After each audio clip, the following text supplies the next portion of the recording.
നിന്റെയൊക്കെ അച്ഛൻ മരിക്കണവരെ 500 ആനോട് തോറ്റിട്ടില്ല. തോക്കാൻ ഞാൻ സമ്മതിച്ചിട്ടില്ല. നിന്നെയൊക്കെ പ്രസവിച്ച കണക്കിൽ പോലും ഞാൻ വിട്ടുകൊടുത്തിട്ടില്ല. അവിടെ 500 ഭാര്യ 4 പ്രസവിച്ചപ്പോ ഇവിടെ ഞാനും പ്രസവിച്ചതാണ്. നിങ്ങൾ 4 തടിയന്മാരെ. ദേഷ്യപ്പെട്ടതുകൊണ്ടായി അമ്മ പറയുന്നതിലും കാര്യമുണ്ട്. നിങ്ങളെ പോലെ 4 ആൺമക്കളല്ലേ അവിടെ 500 ആനുള്ളൂ. എന്തുകൊണ്ട് ഇത്രയും കാലമായിട്ട് നിങ്ങൾക്ക് അവരെ ജയിക്കാൻ പറ്റിയിട്ടില്ല? ബുദ്ധിയില്ലാഞ്ഞിട്ടോ ശക്തിയില്ലാഞ്ഞിട്ടോ പണമില്ലാഞ്ഞിട്ടോ ഒന്നുമല്ലല്ലോ. നിങ്ങളെക്കാൾ യോജിപ്പ് അവന്മാർക്ക് അവിടെ ഉള്ളതുകൊണ്ടാണ്. അവിടെ 500 ആൻ പറയുന്നു, മക്കൾ അനുസരിക്കുന്നു. നിന്റെ കൈ 500 ആന്റെ ചക്കന്റെ നേരെ പൊങ്ങിന്ന് കേട്ടു. ജലം വിട്ടിരിക്കുന്നു. ഇനി ആവർത്തിച്ചാൽ ഒട്ടി നുറുക്കി കുഴിച്ചു മൂടി ഞാൻ. കേട്ടടാ പാട്ടി. വേണ്ട, ഇത് ഞങ്ങൾ 500 ആന്മാരും ആനപ്പാറക്കാരും തമ്മിലുള്ള പ്രശ്നമാണ്.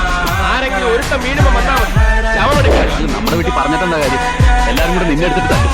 എന്നിട്ട് പഠിപ്പ് അവസാനിപ്പിച്ച് വീട്ടിൽ. പക്ഷെ അവന്റെ വീട്ടിൽ അറിഞ്ഞ ഇതായിരിക്കില്ല സ്ഥിതി. അവന്മാരെല്ലാരും കൂടി ഇങ്ങോട്ട് വരും. പിടിച്ചോണ്ടി എല്ലാം പറഞ്ഞ കൊന്നുകൊണ്ടിരുന്നു അവന്റെ ചേട്ടന്മാര്.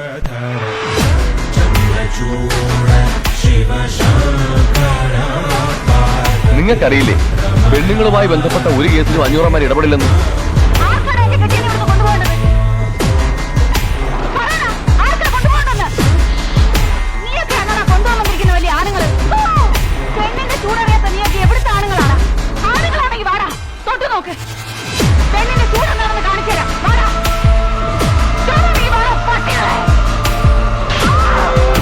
എടോ വക്കീലേ, ഞാനിവിടെ ഉണ്ടെന്ന് എനിക്കറിയാം.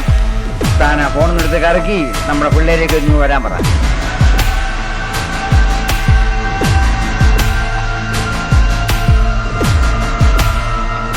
എല്ലാരും കൂടെ പാവങ്ങളുടെ കൂരയിൽ പാവങ്ങളാണ്ട്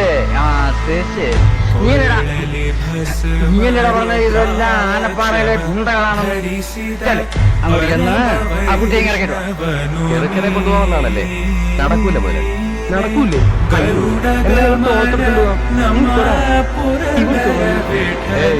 അവനെ നിങ്ങൾ ഇവിടെ